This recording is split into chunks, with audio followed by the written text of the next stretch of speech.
السلام علیکم۔ آج ہم بات کریں گے تراویح سے متعلق کہ یہ 8 ہیں یا 20۔ ڈاکٹر اسرار احمد جو کہ اس دنیا سے پردہ فرما چکے ہیں، ان کے بیانات اور ان کی تحقیق سے حاصل کردہ معلومات کی روشنی میں اس پر بات کی جائے گی۔ قیام اللیل سے کیا مراد ہے؟ اس سے پہلے اس کا پس منظر بیان کرنا ضروری ہے۔ جیسے کہ ہم نے دیکھ لیا کہ خطبے میں بھی اللہ تعالیٰ نے قیام اللیل یعنی تراویح کو فرض قرار نہیں دیا۔ قرآن مجید میں بھی اس کا کوئی ذکر نہیں، احادیث میں اس کی پوری تشریح موجود ہے۔ تو پھر اس کی کیا وجہ تھی کہ اس کو چھوڑ دیا گیا؟ اس لیے کہ مسلمانوں میں کچھ کمزور لوگ بھی ہیں، مزدور بھی ہیں۔ البتہ روزہ سب پر فرض ہے۔ جس نے گندم کاٹنی ہے وہ بھی روزہ رکھے گا، لہٰذا ان کے رات کو قیام کرنا ممکن نہیں ہے۔ نبی کریم صلی اللہ علیہ وآلہ وسلم نے تراویح کو نہ تو فرض قرار دیا اور نہ اس کی باقاعدہ جماعت کرائی۔ آپ نے صرف 3 راتیں جماعت کرائی ہے اور اس میں 8 رکعتیں آپ نے پڑھی ہیں، اور جو آپ کا معمول تھا تہجد پڑھنے کے وقت، اسی وقت آپ نے جماعت کرائی۔ یہ ہے وہ حدیث جو تراویح ہم پڑھتے ہیں 20 رکعت، اس کا ذکر نہ تو دور نبوی میں اور نہ حضرت صدیق اکبر رضی اللہ تعالیٰ عنہ کے دور میں ایسا ہوا ہے۔ 20 رکعت تراویح حضرت عمر فاروق رضی اللہ تعالیٰ عنہ کے دور میں شروع ہوئی، اور ہم یہ بھی نہیں کہہ سکتے کہ کتنے سال کے بعد ایسا ہوا۔ حضرت عمر رضی اللہ تعالیٰ عنہ کا دور خلافت تو 10 برس پر محیط ہے۔ ایسا 5 برس کے بعد بھی ہوا ہوگا یا 6 برس کے بعد ہوا ہو۔ ایک مرتبہ حضرت عمر فاروق رضی اللہ تعالیٰ عنہ مسجد میں داخل ہوئے اور دیکھا کہ 10-12 لوگ ایک حافظ کے پیچھے کھڑے قرآن سن رہے ہیں۔ کچھ لوگ ایک اور کونے میں ایک حافظ کے پیچھے کھڑے قرآن سن رہے ہیں۔ اس طرح مختلف جماعتیں ہو رہی ہیں۔ تو آپ نے سوچا کہ کیوں نہ ان سب کو ایک امام کے پیچھے کھڑا کیا جائے اور لوگوں کی سہولت کے لیے اس کو نماز عشاء کے ساتھ جوڑ دیا جائے، اس لیے کہ تہجد کے وقت اٹھنا ہر کسی کے بس کی بات نہیں ہوتی۔ اسی طرح اگر عشاء کے بعد کچھ اضافی وقت ہو تو ہر شخص یہ آسانی کے ساتھ کر لے گا، لہٰذا آپ نے یہ نظام تجویز فرمایا کہ عشاء کے فوراً بعد 20 رکعت نماز پڑھی جائے اور ایک امام کے پیچھے پڑھی جائے۔ یہ گویا کہ اجتہاد ہے حضرت عمر فاروق رضی اللہ تعالیٰ عنہ کا۔ اس کو آپ نے بدعت بھی قرار دیا، لیکن یہ بدعت حسنہ ہے۔ بدعت کس اعتبار سے؟ کیونکہ نبی کے دور میں تو ایسا نہیں تھا، تو یہ اس طرح سے نئی بات تھی۔ یہ بات کیونکہ بہت اچھی ہے اور بہت عمدہ ہے۔ آپ جب رمضان میں مسجد میں آئے تو دیکھا کہ مسجد نمازیوں سے بھری پڑی ہے، صحابہ کھڑے ہیں اور ایک امام کے پیچھے قرآن سن رہے ہیں۔ آپ نے فرمایا ہم نے یہ جو نئی بات شروع کی ہے یہ بہت اچھی ہے اور بہت عمدہ ہے۔ اب یہاں سے فرق واضح ہو گیا۔ اس کے ساتھ ساتھ ہمارے ہاں اہل حدیث حضرات بھی یہ سمجھتے ہیں کہ یہ ایک ایگزیکٹو آرڈر تھا، یہ ہمیشہ کے لیے نہیں ہے۔ حضرت عمر فاروق رضی اللہ تعالیٰ عنہ نے یہ سلسلہ شروع کیا، یہ ان کے دور کے لیے تو ٹھیک ہے، ہمیشہ کے لیے نہیں۔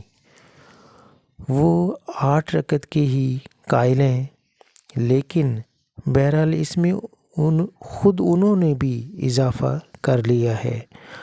8 رکعتیں وہ عشاء کے ساتھ پڑھتے ہیں، تہجد کے ساتھ تو نہیں پڑھتے۔ اور نبی کریم صلی اللہ علیہ وسلم نے تو وہ جماعت صرف 3 دن کرائی تھی، لیکن یہ لوگ پورے 29 یا 30 روز ایسا کرتے ہیں۔ پھر اضافہ تو انہوں نے خود بھی کر لیا۔ لیکن اہل سنت جو کہلاتے ہیں، ہمارے 4 جو مسلک ہیں، حنفی، شافعی، مالکی اور حنبلی، ان کا اتفاق ہے، کیونکہ جیسے نبی کریم صلی اللہ علیہ وسلم نے فرمایا کہ تم پر لازم ہے کہ میری سنت کو پکڑو مضبوطی کے ساتھ، اور میرے خلفائے راشدین جو ہیں ان کی سنت کو پکڑو۔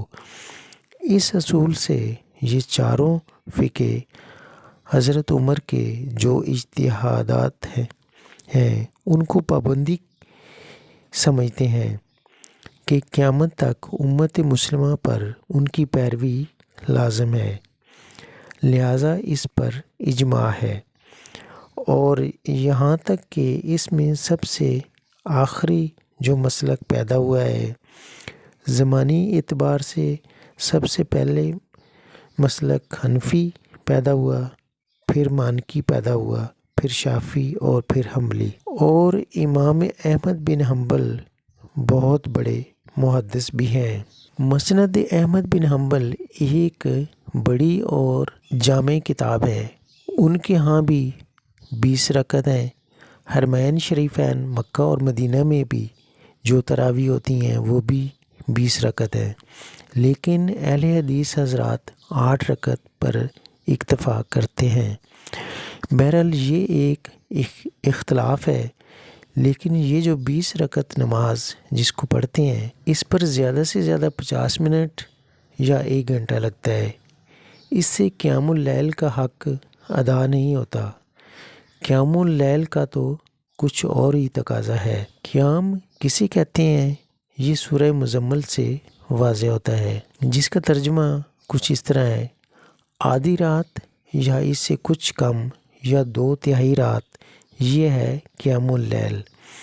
چنانچہ سورہ مزمل کی آخری آیت جس پر دوسرا رکوع مشتمل ہے، اس میں صاف صاف فرما دیا گیا، ترجمہ: اے اللہ کے نبی، اللہ خوب واقف ہے کہ آپ بھی اور آپ کے ساتھ ایک جماعت رات کو کھڑی رہتی ہے، 2/3 رات یا آدھی رات، تو یہ سارا معاملہ قیام اللیل کا 1/3 رات پر اس کا اطلاق ہو سکے گا، یہ نہیں کہ 1 گھنٹے پر۔ ایک اور حدیث جس کا ترجمہ ہے: روزہ اور قرآن بندے کے حق میں شفاعت کریں گے۔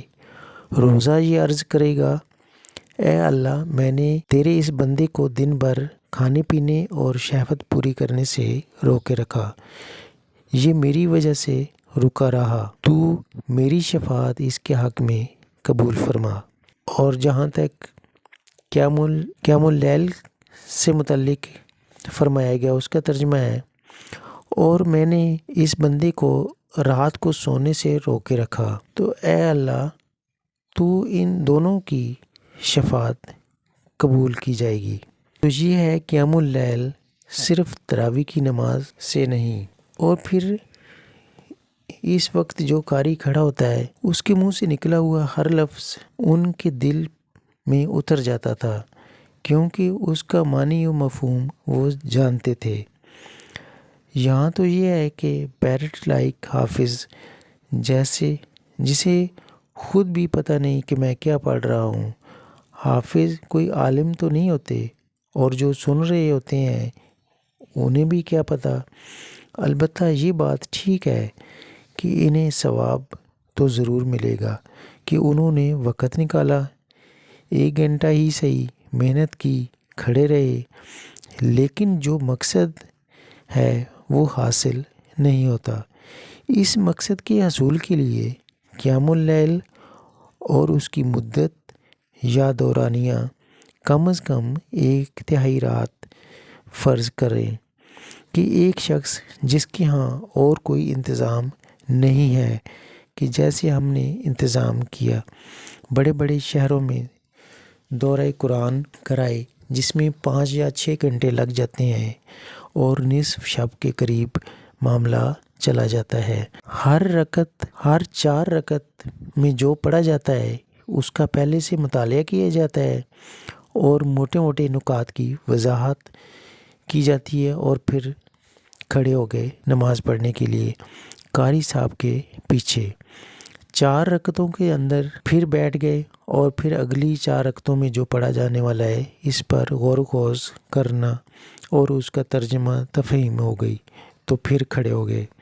اس طریقے سے 5 یا 6 گھنٹے میں تراویح بھی ہو گئیں، اور اس طرح حضرت عمر کے اجتہاد پر عمل بھی ہو گیا، اور جو اصل غرض و غایت ہے قیام اللیل کی وہ بھی حاصل ہو گئی۔ تو اس طرح قیام اللیل کا حق بھی ادا ہو گیا۔